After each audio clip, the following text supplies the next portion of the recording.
Welcome back to Sunrise today. Well, yes, indeed, just before we introduce our guest, and to bring you some updates about some pensioners, but this time police pensioners protesting here in Abuja. So images coming through.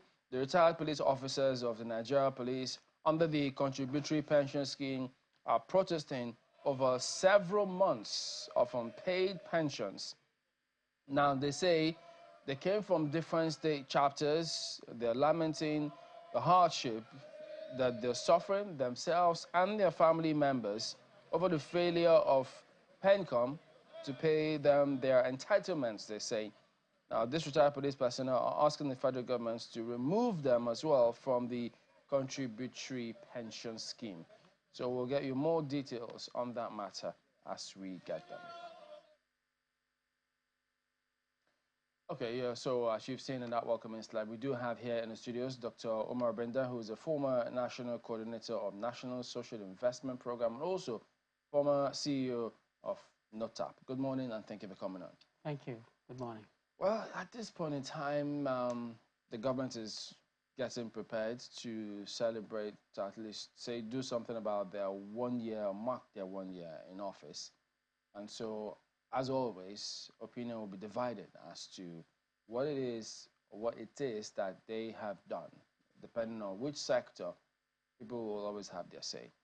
But importantly, too, is the performance of the ministers. I know that they did talk about some sort of performance appraisal, and the president at the time was saying, look, you will be assessed. If you don't meet up, you may be shown the door. So if you could start from perhaps a broad perspective in terms of the kind of impressions you get from lots of people out there, how would you gauge whether or not they can rightly or wrongly assess this government? Well, thank you very much. I think we have now literally domesticated the tradition of 100 days in office, and then now it's first year in office, possibly the second year until you finish off.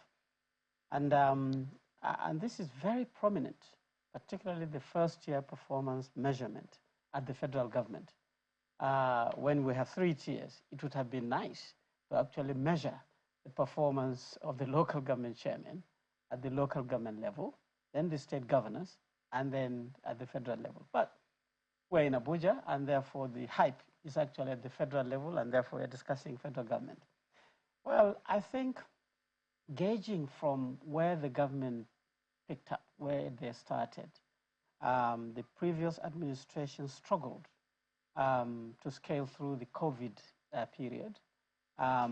They too, they had implemented their budgets for 8 years in a deficit, have to borrow to pull up resources. And so this government took over with all those remnants from the previous government. And I think the major indices for people would be jobs, the level of poverty in terms of employment, wealth creation, and so on and so forth. And I think over 1 year, the administration started off with policies that are very, very strong. The first one being the oil subsidy that affected people very, very heavily. And now it is easing off. So when you measure on that level, you have to base it on the benchmark of that policy implementation. Second, a lot of businesses will gauge their performance on the basis of the exchange rate the variation. Again, the government started off very, very strongly by saying, look, we want to normalize the level of the naira, and then the weaknesses and so on and so forth also radiated over the period of time. And then now it is leveling off very, very easily. And so when you look at the ministers, the macroeconomic factors in the country are very difficult to be controlled or to be measured on performance of ministers. But for me, the Minister of Works has performed very well. He's visible everywhere. He's showcasing resilience and commitment. The Minister of FCT has done very well in terms of showcasing himself, shaking things here and there. And you can see the roads in Abuja being scraped all over the place and being reformed. Many other sectoral ministers, particularly like health, he also has been floating policies that are very, very strong. So at this first year, the phase is what I call the shaking body phase, meaning what kind of policies are you floating?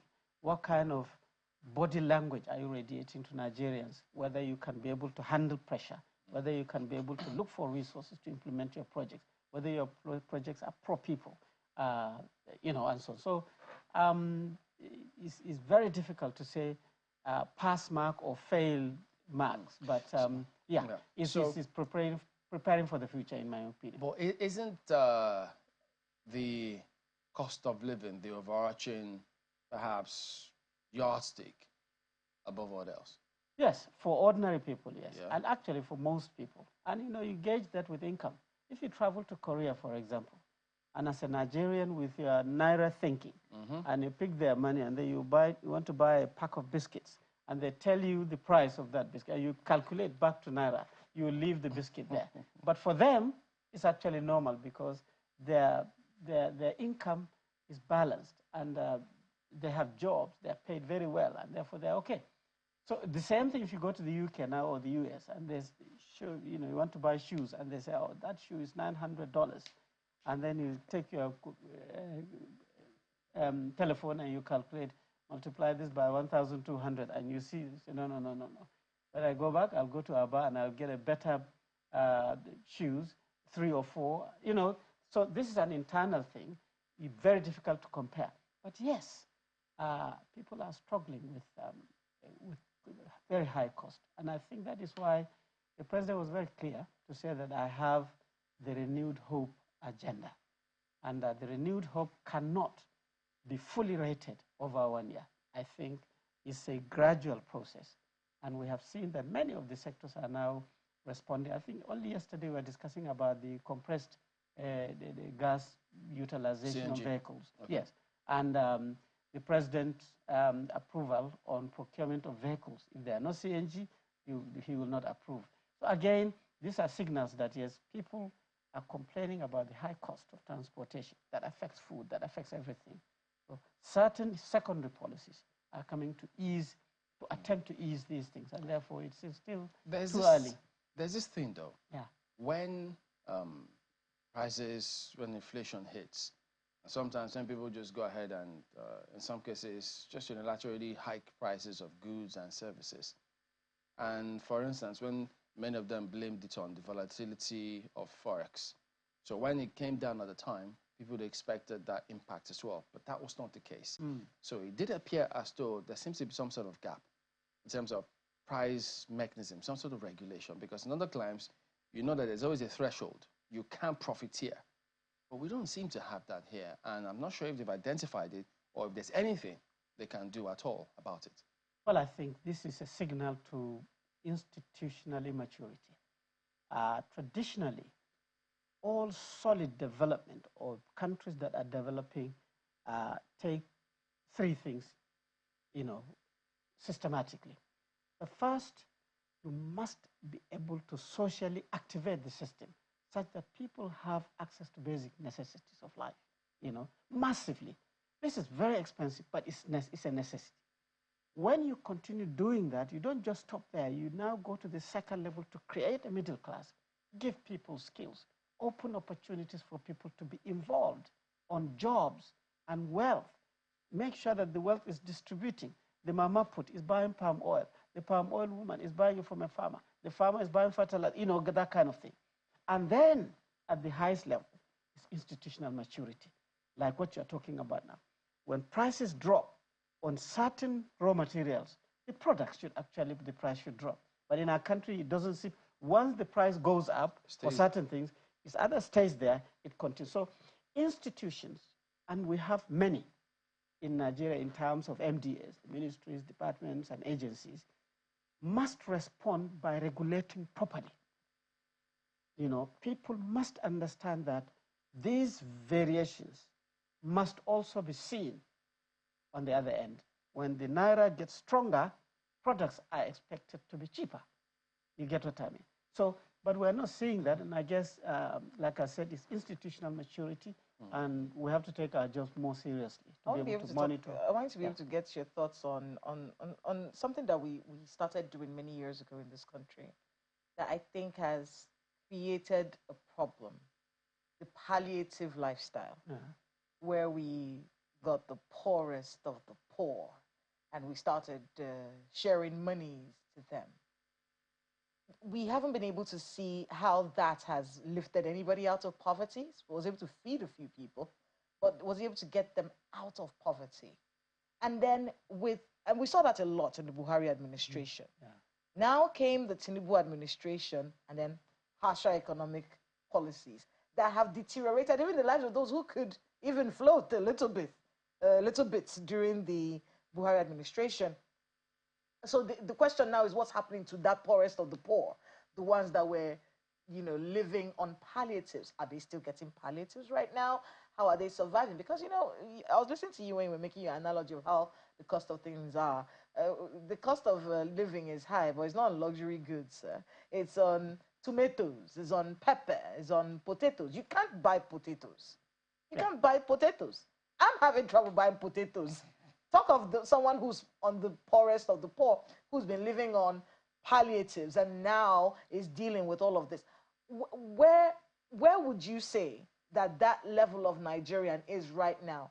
And like Chamberlain was saying, the yardstick to check how the government has performed is in the lives of its citizens. Where are we on that? Well, literally, you are right. Right in the sense that the point at which generally you measure the performance of any economy is the level of poverty. If that is high, it captures all these issues.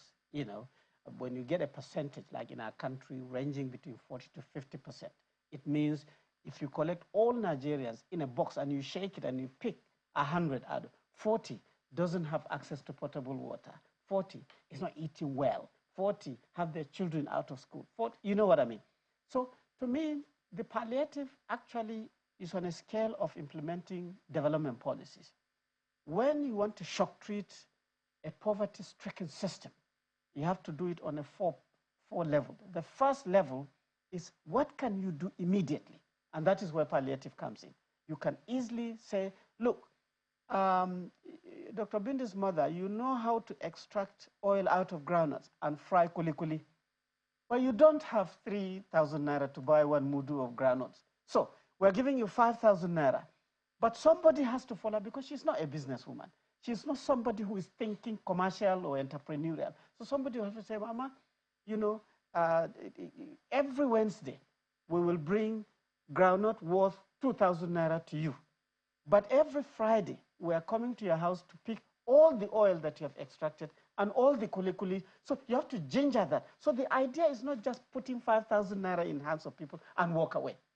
The implementing structures must have this technical skill to know that when you are doing palliative, you are doing palliative to ginger a system. It is not a dead thing. Yeah, if you give me 5,000 naira, I'll buy something and eat it and sit again and wait for it. A good thing you have that social investment background. So there's this thing that over time, when this government came in place, the NEC, at the time they said, no, we won't use the former register. That was compromised. They didn't National agree. Social Register. They couldn't use that social register, whatever reasons they gave. And people thought they were going to come up with theirs. As we speak, there's nothing to show that they've gone through, the whole 9 yards to come up with the document. And that's part of that. The challenge there is when they want to distribute palliatives, quote unquote, what comes across, you get to see them give it to their cronies or just gather people and distribute it.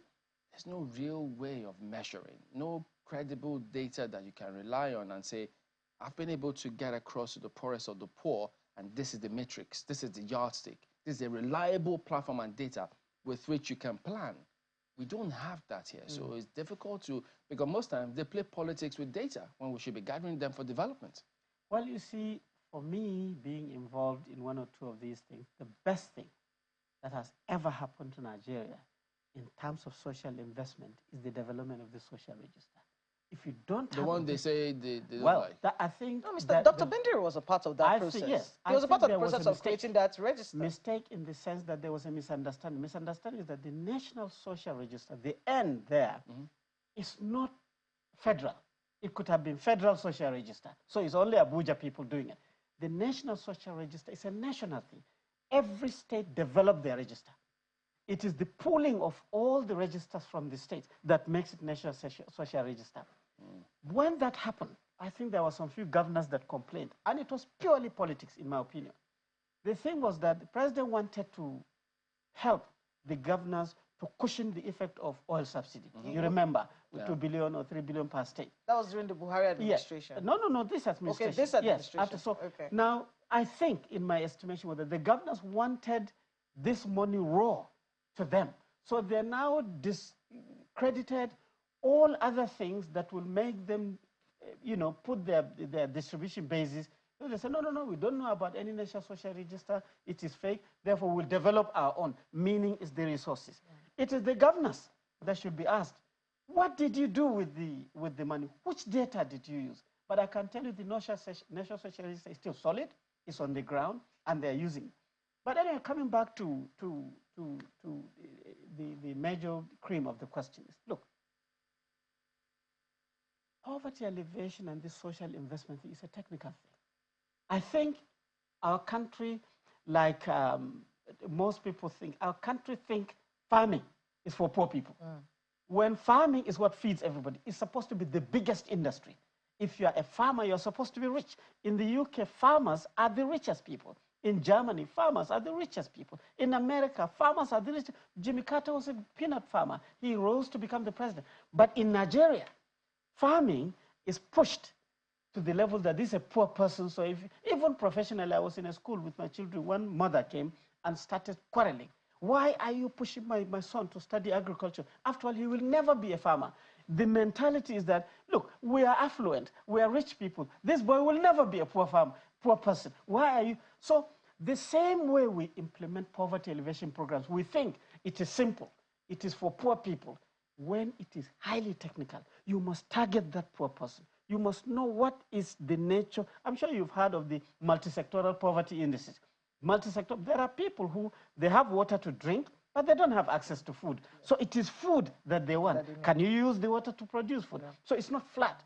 Now, we lower down the implementation to anything goes. And therefore, you start seeing people who don't have experience, people who are not committed. And our country, we are used to this islands thing. This is my money. This is my staff. This is my vehicles. So we don't break the barriers. And poverty alleviation require partnership. I want to be able to talk to you about that because I know you were very vocal. I remember seeing you at a lot of those all those social investment programs back then. How much progress do you think was made? I think the social investment program had 4 layers, as you know. It had the end power that was to do with building capacity of young people, graduates who are employed to teach in primary schools, to work in healthcare facilities, paid 30,000 naira per month, and we were doing like 1 million. Now, young people, but Nigerians don't understand that. I think they were thinking that there was too much money and people but 1 million graduates on 30,000 naira per month, calculate, every month is the 30 billion naira bill, just for their stipends. You've not monitored anybody, you've not done anything. Targeting is key. And therefore, we were targeting very well. There are problems. There are young people that you hire them. You say, go and teach in that primary school. They will not go.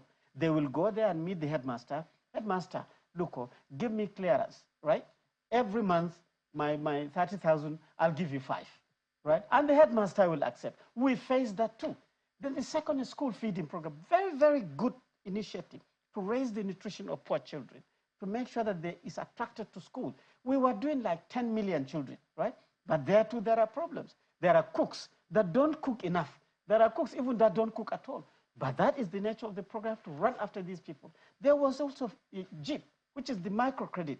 Microcredit 5,000 up to 350,000. But microcredit, anybody you give microcredit, and he cannot be able to make money out of it, he cannot pay. So the subject matter is not distributing the money. It's the technicality to make sure that the mama put is putting. You get what I mean? How do you have to monitor, evaluate, and so on. So all these technical, the program was moving, but the Ministry of Humanitarian was created in 2019. COVID hit, and for 2 years there was a gap. So it struggled up to the point. But my expectation, to be quite honest with you, was we should learn to mop up the little progress and the learning that we have done, and then go higher. But when you chop it down, you start from the bottom, you go back to the that's what you're saying happened with it was chopped down, it wasn't built on. I think you saw what happened. Now it is on, the whole program is on suspension. Why? Because if you are to pick the pieces, we worked a lot. You know, there is data, schools are there, the beneficiaries for JIP are there. So if you are to monitor, yes, you will pick some few mistakes here and there. It's not the implementation, but that's just the development work. Some people will try to cut corners. But how does that stand against, you know, when they say it's not just about giving them fish, you know, but teaching them so they can sustain themselves? Was that process a sustainable one, just giving them handouts? I think it could be seen like that, but it's not. And for me, as an academic and also as a technical person going into this, I think Nigeria has all the pockets and the resources to make these type of things work. Imagine, this country has over 250 universities. These are technical people, young people who are studying biology, chemistry, physics, professional course, but they are not linked. You know, the knowledge that we generate from our research institutions and universities is not practicalized. We don't have a linkage.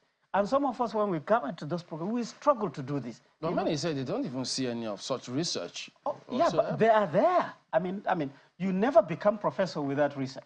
This is not a chieftaincy title. Nobody says, hey, you're very nice, become a professor. No. Professors must work research, publish papers, share it with to be peer reviewed, and then grow to become a professor. So, but these technologies are there, you know. How do you plant rice that can grow in 3 months? How do you do tomatoes that can produce for 6 months fully? How do you do fish that can grow this big? And so on. It's there. But how do you now take this into the communities to make sure that it works? It's a challenge that we're facing. I went to China to study this poverty alleviation. I saw social register there, but the social register is very crispy, very committed. If you make any mistake, putting any, they just shoot you or they jail you up. So it's very serious. I have seen professors working in communities to make sure that the sheep that these common people produce are actually products of research. How do you fatten them? How do you make your feed? How do you, you know, so it's totally linked. I was there. So how do you link it over here then? But this is now the strategy. When you start these implementations, you must technicalize it. It is not just an open thing you employ anybody. It has to be a strategy to make sure that you understand the technical side and you also understand the demand side, and you have to put them together technically. All right, it's one of the areas that, well, you have said, look, there's so many moving parts, all of these things. So in just a year, you can't exactly say this is what has happened. But of course, people will always roll out drums to say this is what we've done. But in terms of how they measure it, whether it has achieved the intended aim in terms of improving the purchasing power, I think the jury will be out on that one. I think years ago, you remember, Professor Jerry Garner was Minister of Information. Yeah. And he launched a program of running around to the states. He will go to the states, see your farms, see your roads. He will gauge the local government, state government, and then he will make a speech. I think we need to bring that back so that clearly Nigerians can see on platforms like this on what is happening in the field. Yeah, Dr. Omar Bindir, former National Coordinator, National Social Investment Program, and former CEO of NOTAP. Thank you for your time here today. Thank you so much. It's a pleasure. Okay, let's see some messages coming through now. We've got some tweets and some emails. We're trying to see which one is the first one. Okay, let's see them. Okay, this is from Abubakar. Yes, Abubakar Buhari. He says, meters are at the most high. Okay, very expensive. They're very high right now. We pay for meters with a phase at over 100,000. It says meters that have phases. He's paying over 100,000. It says it is sad. Just to get one with one phase. In Monoka and Nakena says the bottom line is that the discos are neither capable of distributing available power to Nigerians nor have the resources to make power available. Then they hide behind band A, B, C as an innovative alternative in distribution of electricity.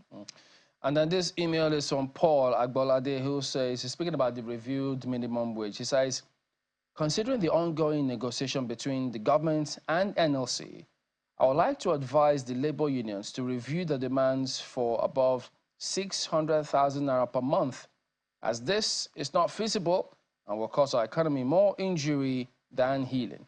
In my opinion, labor unions should learn from the recent review of the judiciary remunerations, which government may use as a benchmark to review the current minimum wage, that is 300% upward review to 90,000 naira per month. Let us avoid unnecessary back and forth on the ongoing negotiation by working on reality instead of expected or desired figure.